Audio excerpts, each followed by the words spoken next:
맨발로 울며 쫓겨나는 다윗 왕이라고 하는 제목으로 함께 은혜를 나누겠습니다. 오늘 본문 시편 63편의 제목은 다윗의 노래 유대 광야에 있을 때라고 명기하고 있습니다. 메마른 유대 광야 한복판에 머무르며 허덕이고 있는 나약한 한 인간의 모습을 한번 상상해 보십시오.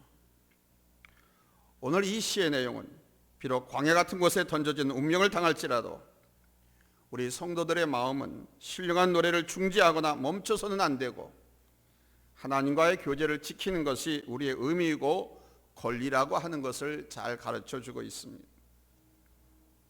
1절에 하나님이여 주는 나의 하나님이시라 내가 간절히 주를 찾되 물이 없어 마르고 황폐한 땅에서 내 영혼이 주를 갈망하며 내 육체가 주를 앙모하나이다 그랬습니다. 같은 구약성경 사무엘하 15장에 보면 다윗은 세 번째 부인인 달메의 딸 마아가를 통해서 난 셋째 아들 압살롬에게 반역을 당해서 왕궁을 버리고 급하게 감난산으로 맨발로 머리를 가리우고 도망가는 장면이 나옵니다. 다윗을 따르는 백성들도 각각 머리를 가리우고 울면서 감난산 길로 올라갔습니다. 여러분 한번 생각해 보십시오. 아들놈은 아버지를 죽이겠다고 쫓아오고 아버지는 아들의 칼날을 피해서 맨발로 왕궁에서 쫓겨나고 있습니다. 맨발로 도망치는 모습을 보면 다윗이 얼마나 절박하고 다급한 상황에 놓여 있었는지를 짐작할 수 있습니다. 그러나 무엇보다도 아들놈에게 배반을 당한 아비의 마음이 얼마나 쓰리고 아팠겠습니까? 아마도 이때의 시련이 다윗에게 있어서는 가장 견디기 힘든 큰 시련이었을 것입니다. 그때 이스라엘의 초대왕 사울왕을 따랐던 시므이라고 하는 노인네가 다윗왕과 부하들을 저주하면서 꺼져라 꺼져라 하면서 돌을 던지고 쫓아오는 것을 보면서 다윗왕은 도망을 가게 됩니다. 성경 전체를 통해서 이 장면은 마치 우리 예수 그리스도께서 마지막 제자들에게 배반을 당하기 위해서 감난산 겟세마네 동산에서 체포당하는 장면을 연상하게 됩니다. 또 오늘을 사는 이 땅의 하나님의 백성들이 버림받고 외면과 따돌림을 당하고 고통을 당하는 장면을 연상하게 됩니다. 결국 이 세상은 다수의 악인들의 힘의 세력이 지배하는 안타까운 모습을 그리고 있는 것입니다. 여기서 첫 번째 대지입니다. 우리는 하나님의 인도와 섭리를 기다리는 믿음을 가져야 합니다. 그냥 무모한 믿음이 아니라 하나님의 섭리와 인도를 기다리는 믿음. 사무엘하 16장 14절에 보면 왕과 그와 함께한 백성들이 다 피곤하여 한 곳에 이르러 쉬게 되었다 그럽니다. 이 피곤하였다라고 하는 말은 마음도 지치고 몸도 지쳐서 일어나서 몸을 지탱할 힘조차 없는 것을 뜻합니다. 이곳은 이스라엘 광야의 아예빔이라고 하는 곳인데 거기서 다 지쳐서 쉬고 있는 와중에 다윗이 노래한 것으로 오늘 시편에 소개되고 있는 것입니다. 1절 다시 한번 우리 다 같이 읽겠습니다. 찾았으면 아멘 합니다. 합독합니다. 시작. 하나님이여 주는 나의 하나님이시라 내가 간절히 주를 찾되 물이 없어 마르고 황폐한 땅에서 내 영혼이 주를 갈망하며 내 육체가 주를 앙마하나이다. 아멘. 하나님은 나의 하나님이라는 것입니다. 누구의 하나님이 아니라 나의 하나님이라는 겁니다. 정당한 나의 주인이시고 정당한 나의 지배자이시고 나를 창조하신 분이라는 고백입니다. 다윗은 지금 하나님이 자신에 대한 주권을 인정하고 있는 것입니다. 이 다윗의 위대함은 항상 이 하나님의 인도와 섭리를 기다리는 데 있었습니다. 저주하면서 따라오는 그 늙은 시므이를 단칼에 없애버리자고 신복들이 말했을 때에도 나더라 여호와 하나님께서 그에게 명령하신 것이니 그냥 저주하게 내버려두라 이렇게 말하고 혹시 하나님께서 내 원통함을 감찰하시리니 오늘 그 저주 때문에 하나님이 손으로 내게 갚아주시리라 하면서 하나님의 손길을 기다렸습니다. 자신의 손으로 어찌하려고 하지 않고 자기를 저주하는 그 한 늙은이를 향해서 하나님이 그에게 명령해서 나를 저주하게 하는 것이라고 생각했다는 것입니다. 이 말은 인생의 생사화복 모든 것이 우리 하나님 손 안에서 이루어지고 있음을 인정하고 고백한 것입니다. 그러므로 좋은 일뿐만 아니라 굳은 일과 나쁜 일, 불행한 일까지도 하나님의 섭리와 경륜 속에서 진행되고 있음을 우리는 믿어야 할 것입니다. 이걸 믿으면 원망 불평하지 않습니다. 포기 낙심 절망하지 않습니다. 하나님의 인도와 섭리. 두 번째로 황폐한 곳에서도 주를 갈망하는 믿음을 가지셔야 합니다. 다윗은 물이 없어 마르고 황폐한 땅에서 내 영혼이 주를 갈망한다고 노래했습니다. 육체의 갈증은 물로 해결할 수 있죠. 그러나 우리 인간 영혼의 갈증은 주님을 만났을 때, 주님을 찬양하고 주님을 예배할 때 해결되는 것입니다. 물이 없어 마르고 황폐한 땅에서라고 그랬습니다. 지금 다윗이 있는 곳에 유대 광야인데 물이 없다는 것입니다. 물이 다 떨어졌다는 것입니다. 그러니 얼마나 목이 마르고 갈증이 심했겠습니까? 그러나 다윗은 그 육체의 목마름보다 영혼의 갈증을 더 안타깝게 생각했습니다. 그래서 물이 없는 황폐한 땅에서 내 영혼이 주를 갈망했다고 고백하고 있는 것입니다. 사랑하는 여러분, 여러분은 육체의 목마름을 느끼듯 내 영혼의 목마름도 느껴보셨습니까?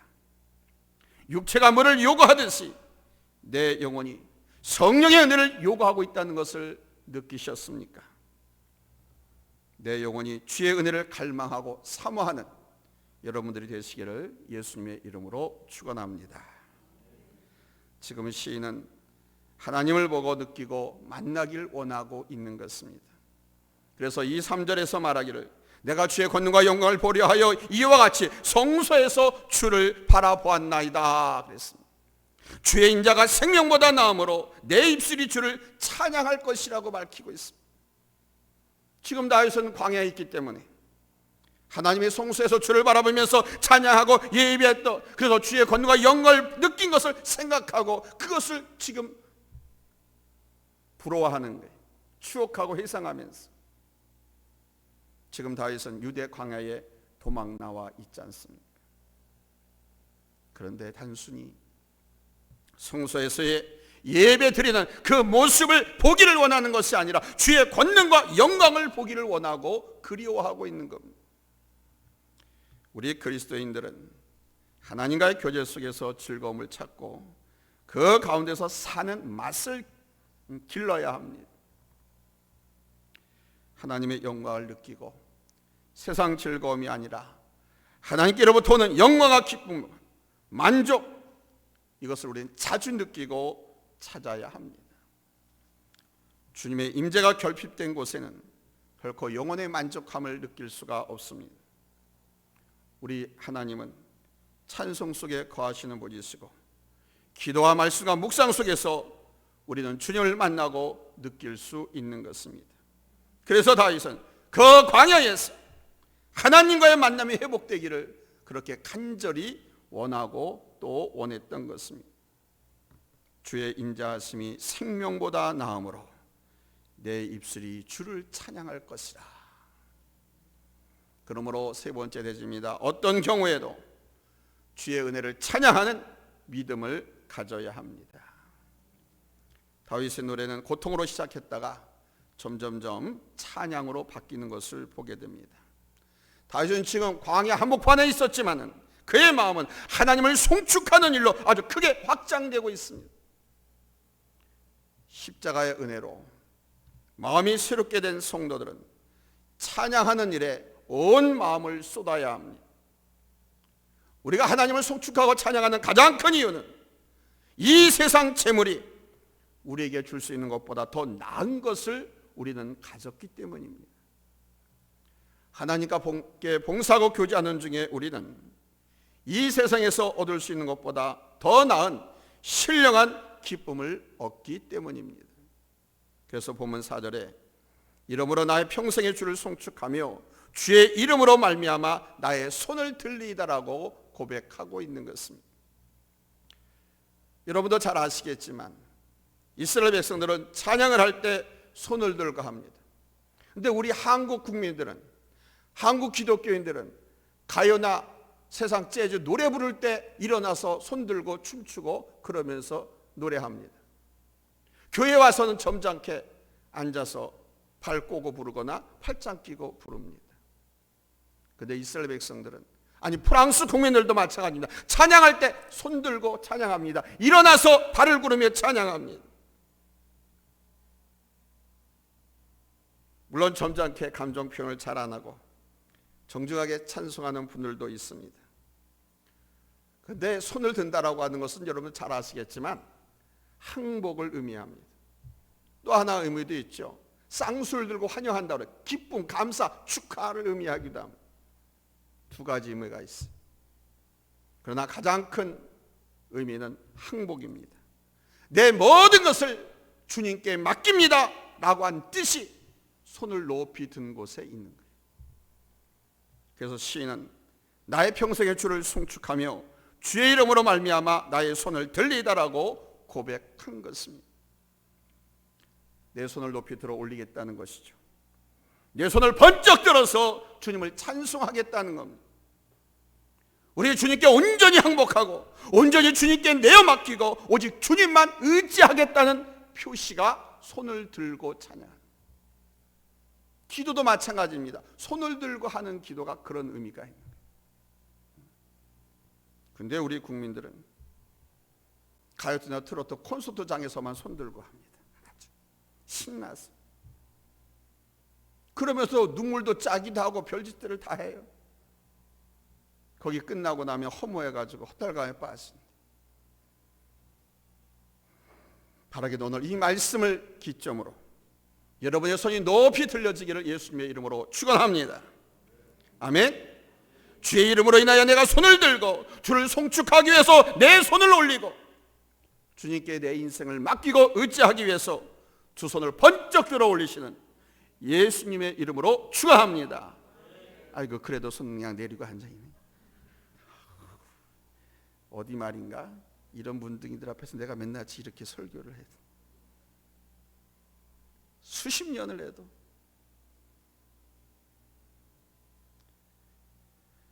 이스라엘 국민들은요 찬양할 때 어떻게 한다고요? 이러지 말고 번쩍 들어요. 번쩍 들어봐. 아이고 참. 아니 콘서트장 가요 뭐 한다 뭐 그냥 이러. 이스라엘 백성들은 하나님 앞에 그렇게 찬양한단 말입니다. 우리 한국에 살아있는 성도들도 일어나서 손들고 그렇게 찬양합니다.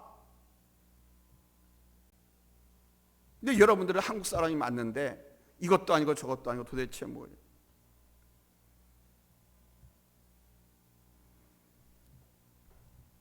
오늘 보면 5절에서 11절까지 우리 한번 말씀 다 같이 찾아서 읽겠습니다. 보면 5절에서 11절입니다. 찾았으면 아멘 합니다. 보입니까? 예, 우리 합독하겠습니다. 시작. 골수와 기름진 것을 먹은과 같이 나의 영혼이 만족할 것이라. 나의 입이 기쁜 입술로 주를 찬송하되 내가 나의 침상에서 주를 기억하며 새벽에 주의 말씀을 작은 소리로 읊조릴 때에 하오리니 주는 나의 도움이 되셨습니다. 내가 주의 날개 그늘에서 즐겁게 부르리이다. 나의 영혼이 주를 가까이 따르니 주의 오른손이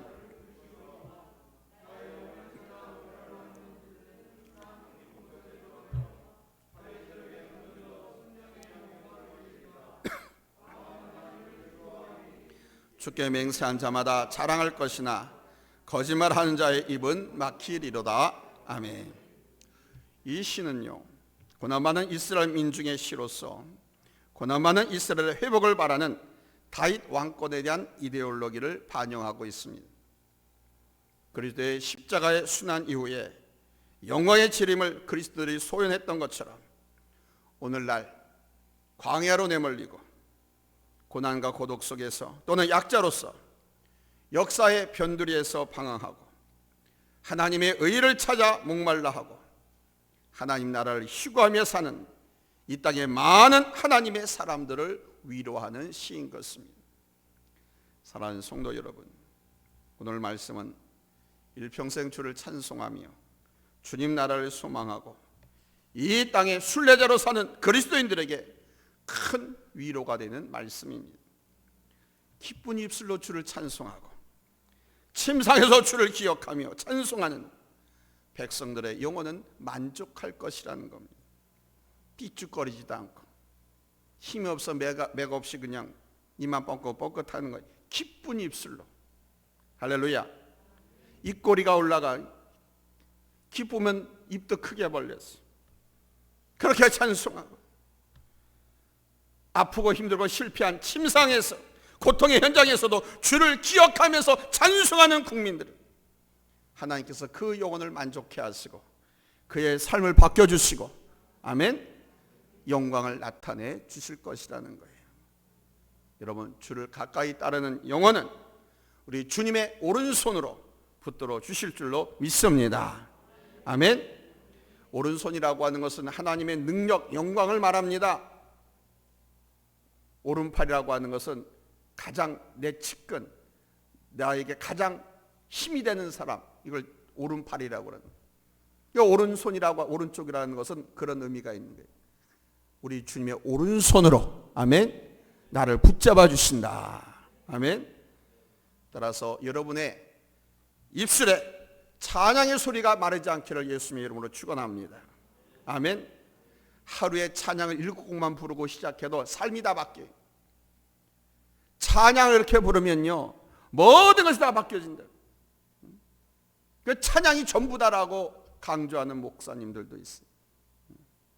찬양을 부를 때 신나게 부르세요. 기뻐하며 부르세요. 그 찬양 속에는 내 소원, 내 기도, 탄원, 단식 다 들어가 있고요. 그 찬양 속에는 하나님의 약속과 응답과 축복이 다 들어가 있잖아요. 근데 그거 부르면서 세상 가요 마냥 눈물 찔찔 흘면서 할 필요가 없잖아요. 기쁨으로 감사하고 힘있게 능력있게 아멘. 손을 높이 들고 찬양하고 박수치며 찬양하고 북치고 소고치고 기타 치고 찬양하는 할렐루야. 우리 하나님은 그 찬양 속에 거하시고 당신의 이름을 두시려고 택하신 이 교회의 마음을 갖고 계십니다. 하나님의 마음은 항상 교회에 있습니다. 그래서 교회가 이 세상에 세워놓은 우리 하나님의 축복의 통로인 거예요. 오늘 아까 찬양 인도할 때 찬양 그 찬양하던 주님 마음이 있는 것, 주님 마음이 어디인 줄 압니까? 저 골짜기에 있는 것이 아닙니다. 많은 노동자를 힘들게 주고 나가는 저 건설 현장에 있는 것이 아닙니다. 주님의 마음은 항상 당신의 피값으로 세운 몸된 교회에 있는 거예요. 이 교회에서 주님을 마음껏 찬양하고 마음껏 부르짖고 아멘. 그러면 하늘문이 열려지고 놀라운 은혜와 축복을 우리가 경험하게 되는 것입니다. 사랑하는 여러분의 입술에 기쁜 찬양의 소리가 마르지 않기를, 끊이지 않기를 예수님의 이름으로 축원합니다. 이렇게 마이크 소리가 안 나가 힘들어.